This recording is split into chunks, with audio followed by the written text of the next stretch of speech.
wabarakatuh. Selamat datang di pelajaran PLH kelas 9. Oke, hari ini kita akan membahas mengenai tanda-tanda bencana alam. Nah, kan seperti yang kita tahu, bencana alam itu di sekitar kita, di bumi kita itu sering di Indonesia sering terjadi banjir, kemudian kebakaran termasuk bencana alam ya, kemudian gunung meletus, tsunami, dan lain sebagainya. Nah, untuk itu kita akan pelajarin satu persatu apa aja sih tanda-tanda dari bencana alam yang ada di sekitar kita. Kita lihat dan kita perhatikan video setelah ini, oke? Bab 1 yaitu tanda-tanda bencana alam. Oke, kita mulai dari pengertian bencana alam. Nah, bencana alam ini, bencana itu merupakan sesuatu yang menyebabkan atau menimbulkan kerugian, kesusahan, atau penderitaan. Sedangkan alam merupakan segala sesuatu yang termasuk dalam suatu lingkungan dan dianggap sebagai satu keutuhan. Jadi, bencana alam adalah peristiwa yang disebabkan oleh alam, manusia, ataupun keduanya, yaitu alam dan manusia, yang mengakibatkan kerusakan atau kerugian pada manusia ataupun lingkungannya. Selanjutnya, berdasarkan faktor penyebabnya, bencana alam itu dapat dibedakan antara lain sebagai berikut. Yang pertama, ada bencana alam geologis. Yang kedua, ada bencana alam klimatologis. Dan yang ketiga, ada bencana alam ekstraterestrial. Baik, kita bahas satu persatu apa saja berdasarkan faktor penyebabnya.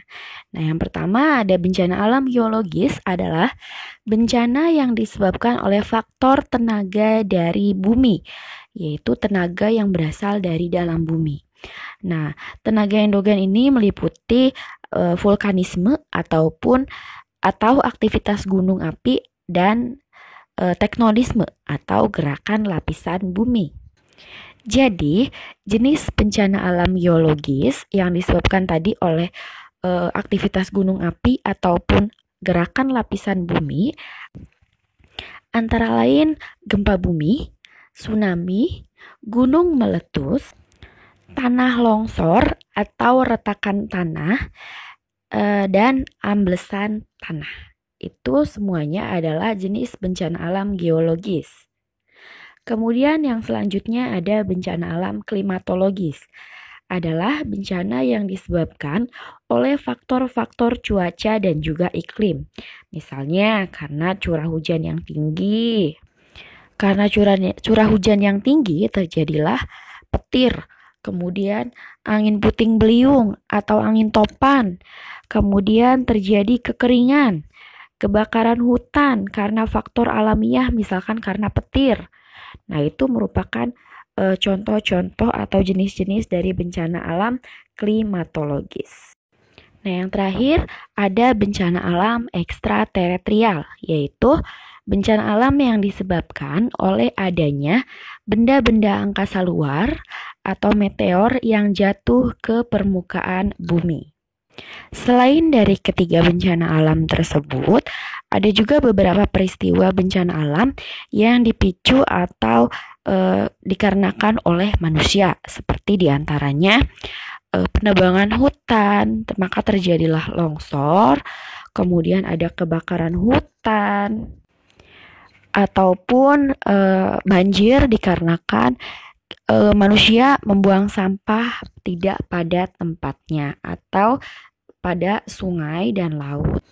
Maka bencana alam itu tidak hanya berasal dari alam saja, tetapi juga faktor dari manusia penyebabnya.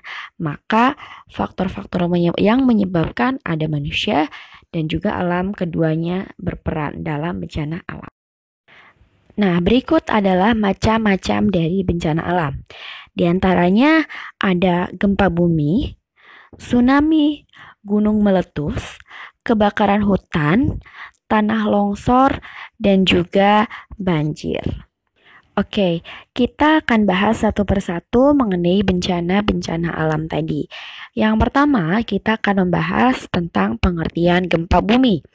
Gempa bumi adalah getaran atau getar-getar yang terjadi di permukaan bumi akibat dari pelepasan energi dari dalam bumi secara tiba-tiba yang menciptakan gelombang seismik.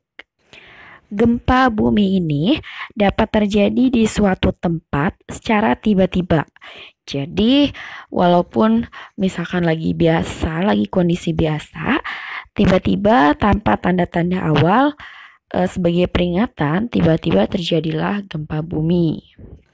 Nah, faktor penyebab terjadinya gempa bumi itu biasanya adanya retakan. Kemudian tadi ada tenaga dari dalam bumi sendiri atau dinamakan endogen. Maka terjadilah gempa bumi pada daerah-daerah tertentu. Berikut terdapat wilayah gempa bumi terdahsyat yang ada di dunia. Yang pertama ada gempa bumi Valdivia pada tahun 1960. Nah, pada tahun tersebut, gempa bumi terkuat yang pernah ada mencapai 9,5 skala Richter. Yang kedua di Alaska, kemudian di Jepang, kemudian selanjutnya yang ada di Aceh di Indonesia pada tahun 2004 mencapai 9,1 skala Richter. Kemudian di Rusia pada tahun 1952 lebih dari 2.300 orang tewas karena guncangan. Kemudian selanjutnya ada gempa bumi Ekuador dan gempa bumi Assam. Nah, kemudian gempa bumi di Indonesia juga banyak sekali terjadi. Beberapa sesar atau patahan aktif yang terkenal di Indonesia adalah sesar Sumatera, Cimandiri di Jawa Barat, sesar Palu, Koro di Sulawesi, kemudian sesar Naik Flores, sesar Naik Utar, dan sesar Geser Sorong. Jadi sesar ini adalah nama lain dari patahan-patahan bumi. Gempa bumi dan tsunami yang berkekuatan besar terjadi belakangan terakhir itu ada di Sulawesi, yaitu kota Palu, yang banyak menelan korban jiwa. Salah satunya ada grup band Seventeen itu. Nah, gempa di kota Palu itu pada tanggal 28 September 2018 berkekuatan 7,4 skala Richter. Ini merupakan gambaran dari gempa bumi yang terjadi di kota Palu. Kemudian berikut adalah upaya penanggulangan bencana, khususnya bencana gempa bumi. Yang pertama, utamakan keselamatan diri, bukan barang-barang ya. Kemudian yang kedua, lari secepat mungkin keluar ruangan atau rumah jika kalian berada di dalam ruangan. Kemudian yang ketiga, carilah tanah lapang atau tanah kosong atau lahan yang luas. Kemudian yang keempat, carilah meja atau benda lain yang kuat yang dapat dipakai untuk berlindung. Jadi meja atau benda lain yang kuat itu dapat melindungi kepala kalian dan badan kalian. Kemudian yang kelima, jauhi jendela kaca, kompor, atau peralatan rumah yang mungkin akan terjatuh. Yang keenam, jika kamu berada di pegunungan, waspadalah terhadap runtuhan batu ataupun tanah longsor. Yang ketujuh, jika kamu berada di pantai, segeralah berlari ke daerah yang agak tinggi, karena gempa bisa saja sewaktu-waktu menyebabkan tsunami. Nah, kemudian yang terakhir, waspada jika kemungkinan ada gempa susulan. Jadi, seperti yang sudah bahwa jika gempa yang pertama sudah selesai, maka beberapa jam atau beberapa menit kemudian terdapat gempa susulan. Nah, di sini ada upaya-upaya penanggulangan bencana, yaitu pada bencana gempa bumi. Oke, upaya penanggulangannya dibagi menjadi dua, yaitu sebelum terjadi gempa dan setelah terjadi gempa. Nah, Kita bahas dulu yang sebelum terjadi gempa. Yang pertama, pastikan kita mengetahui jalan yang paling aman untuk meninggalkan rumah jika terjadi gempa. Kemudian yang kedua, tentukan tempat yang aman untuk bertemu dengan anggota keluarga jika terjadi gempa, misalkan di sebuah kota tertentu atau di tempat mana. Kemudian yang ketiga, periksa apakah rumah kokoh pondasinya. Kemudian keempat, letakkan barang yang besar dan berat di bagian bawah. Dan yang kelima, simpanlah barang pecah belah di bagian bawah rak yang dapat dikunci. Dan terakhir, segera perbaiki kabel-kabel yang rusak. Kemudian, setelah terjadi gempa, maka upaya penanggulangan bencana yang pertama adalah jauhi bangunan yang rusak atau pohon yang miring. Yang kedua, jauhi kabel atau instalasi listrik lainnya. Yang ketiga, periksa dan tolong diri sendiri, kemudian baru menolong orang yang terdekat yang sedang membutuhkan bantuan. Kemudian yang keempat, hubungi serta cek keluarga dan sanak keluarga. Dan yang terakhir, hubungi pihak-pihak yang dapat memberikan pertolongan, seperti anggota SAR dan lain sebagainya. Nah, walaupun tadi Ibu jelaskan bahwa gempa bumi itu bisa datang secara tiba-tiba, tapi beberapa kejadian gempa bumi terdapat ciri-cirinya atau tanda-tandanya. Di antaranya ada munculnya awan gempa. Awan gempa ini seperti debu yang berterbangan ketika ada gempa yang terjadi. Kemudian yang kedua, terlihatnya cahaya gempa. Jadi terlihat oleh mata kalian seperti gelombang, seperti itu. Kemudian yang ketiga, perhatikan tingkah laku hewan yang gelisah dan tiba-tiba menghilang. Misalkan di sekitar rumah kalian tadinya ada beberapa tikus ataupun kecoa. Nah, kemudian tiba-tiba hilang. Nah, itulah bisa menjadi tanda-tanda dari gempa bumi. Kemudian yang terakhir adalah gempa kecil yang merupakan tanda. Nah, biasanya kalau sudah ada tanda dari gempa kecil, terdapat gempa yang lebih besar lagi. Itulah tanda-tanda dari terjadinya bencana. Nah, tadi beberapa tanda-tanda gempa bumi. Nah, ini juga ada tanda-tanda lainnya, yaitu hewan-hewan berlarian dan cahaya gempa tadi. Kalau hewan-hewan berlarian, misalkan dari daerah tertentu menuju ke daerah kita bergerombolan, maka itu bisa jadi tanda-tanda dari gempa bumi yang akan terjadi di sekitar kita. Nah, walaupun ada upaya-upaya penyampaian informasi dari BMKG, yaitu selaku Badan Meteorologi, Klimatologi, dan Geofisika, yang bertugas sebagai lembaga pertama yang mendapatkan informasi terkait bencana gempa bumi. Nah, tapi tetap kita harus mempelajari tadi tanda-tanda dari gempa bumi tersebut. Nah, biasanya BMKG tadi menyampaikan informasi tentang gempa bumi itu melalui internet, SMS, telepon, atau lain sebagainya pada smartphone kalian masing-masing ya. Jadi kalian bisa mengetahui lebih cepat jika sudah ada tanda-tanda gempa bumi agar kalian segera evakuasi ke tempat yang lebih aman. Nah, berikut ada beberapa video tentang jadinya gempa bumi yang ada di sekitar kita. Silahkan ditonton. Gempa bumi merupakan sebuah bencana alam yang tidak dapat diprediksi. Beberapa waktu yang lalu, gempa yang cukup kuat terjadi di sekitar Pulau Lombok, Nusa Tenggara Barat. Tidak hanya terjadi sekali, banyak sekali gempa-gempa susulan yang memaksa warga untuk mengungsi. Beberapa kejadian ini sempat terekam oleh CCTV dan kamera warga setempat. Dan ini adalah beberapa video-video tersebut.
itu tadi penjelasan mengenai tanda-tanda bencana alam. Kalian mungkin udah paham ya, udah mengerti dan udah tahu apa aja sih tanda-tanda bencana alam yang ada di sekitar kita. Nah, kalau gitu kalian untuk lebih jelasnya silahkan kalian belajar lagi ya, belajar lagi di rumah, buka-buka lagi LKS-nya. Oke, kalau gitu sekian dulu pertemuan hari ini. Jika ada yang ditanyakan, silahkan komentar di bawah ini ya. Kalau gitu terima kasih. Sekian dan jangan lupa like-nya dulu, subscribe dulu. Oke, terima kasih. Assalamualaikum warahmatullahi wabarakatuh.